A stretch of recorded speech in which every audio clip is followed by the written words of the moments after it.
వ్యతిరేకం కాదే. సరే, ఇది కాదు, ఈ రప్ప ఏంటి, ఇది కూడా సేమ్ అంతేనా? కాదు, ఇది కూడా సేమ్ అంతేనా? నరుక్కుంటూ వెళ్తారా? నరుక్కుంటే ఎవరు చెప్పలేదు సార్. మేము ఇక్కడ నరుక్కుంటూ వెళ్ళిపోయేటువంటి కఠినంగా వాళ్ళు చేస్తా ఉంటే దానికి వాళ్ళే సమాధానం చెప్పాలి, కానీ మాకు సంబంధం లేనటువంటి కాదు. ఆ పోస్టర్ ఇప్పుడు మీరే చెప్తున్నారు కదా, రప్ప ఉంటది అంటున్నారు. పోస్టర్లో ఏంటి, గంగమ్మ జాతర, రప్ప, దాని ఇండికేషన్స్ ఏంటి? అవే కదా. ఏం చేస్తారో మీరే చెప్తారు. పొట్టేళ్ళ ఆనందంతో నరుక్కుంటారు, వాళ్ళు సంబరాలు చేసుకుంటారు అని. అంటే 88 ఏదైనా మ్యాజిక్ ఫిగర్ మీరు దాటితే ఆ సంబరాలు ఈ రకంగా చేసుకుంటారా? నేను ఇందాకే చెప్పాను సార్ మీకు, ఎవరైతే చట్ట వ్యతిరేకంగా కక్షపూరితమైనటువంటి ధోరణిలో సరే ఓకే, వాళ్ళని చేస్తారు. అలాంటి వాళ్ళని వ్యతిరేకిస్తాం, వాళ్ళకి నేర్పిస్తాం. చట్టాలకి అనుబడి, చట్టాలకి లోబడి ప్రజాస్వామ్యబద్ధంగా పనిచేసేటువంటి విధానాలను నేర్పిస్తాం. ఇక్కడ రెండో విషయం ఏంటంటే, ఈ రోజు అధికారం ఉంది కదా అనేసి ఇష్టం వచ్చినట్టు వ్యవహరిస్తుంటే, మీరు అన్నారు ఇందాక రప్ప అని పదే అంటున్నారని. మరి నారా లోకేష్ గారు ఏడాది కాలం పాటు ఆయన పాదయాత్రలో రెడ్ బుక్ అనేసి ఎన్ని లక్షల సార్లు చెప్పారు.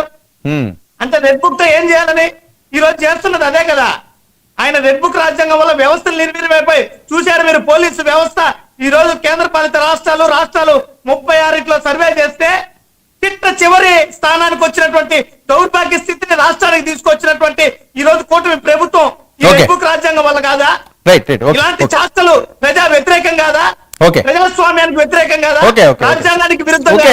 సురేష్ ఒక నిమిషం అండి, సురేష్ ఒక నిమిషం చర్చిద్దాం. ప్రసాద్ గారు, ఏంటి రప్ప ఆయన చెప్పింది? నాకైతే అది క్లారిటీ రాలేదు. ఆయన చెప్పిన వెర్షన్ జాతర చేసుకున్నారు అదే ఉంటుంది అని చెప్పి ఆయన డైరెక్ట్ గానే చెప్పే పరిస్థితి. మిత్రులకి మీకు కూడా నమస్తే సార్. ఎవడో ఒక సునకానందానికి ఒక పోస్టర్ పెడితే దానికి ఎలాబొరేషన్స్ ఎవడు ఇవ్వలేరు. ఒక అధికార ప్రతినిధి స్థాయిలో ఆయన రప్ప అంటే ఆయనకి నచ్చిన అబ్రివేషన్ ఇచ్చినా అది దానికి జస్టిఫికేషన్ ఉండదు, సాంచివిటీ ఉండదు. ఉదాహరణకు జగన్మోహన్ రెడ్డి గారు ఆ విధంగా మాట్లాడినా, లేదంటే చంద్రబాబు నాయుడు గారు రప్పకి మేము కూడా సమాధానం ఇస్తామని చెప్పినా, లేకపోతే పవన్ కళ్యాణ్ గారు ఆ విధంగా చెప్పినా, లేకపోతే ఇప్పుడు బీజేపీ పరంగా మాధవ్ గారు ఏమైనా చెప్పినా, అప్పుడు దాని మీద డిబేట్ పెట్టారు. జగన్మోహన్ రెడ్డి గారు అన్నారు కదా, ఏమని ఎక్కడ ఉన్నారు? సినిమా డైలాగ్ రిట్రియేట్ చేసాడు. అదే అంటున్నా, అదేంటి నేను పెట్టిందా అన్నట్టుగా చెప్పుకుని వచ్చాడు ఎక్స్ప్లెనేషన్.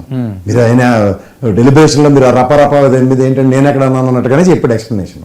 ఫస్ట్ థింగ్, ఏ రాజకీయ నాయకుడు అలాంటి మాటలు మాట్లాడలేదు. ఎవరో అక్కడికి వచ్చిన కార్యకర్తలు భావావేశానికి గురే 4 పోస్టర్లు రిపీట్ గా పడుతున్నాడు.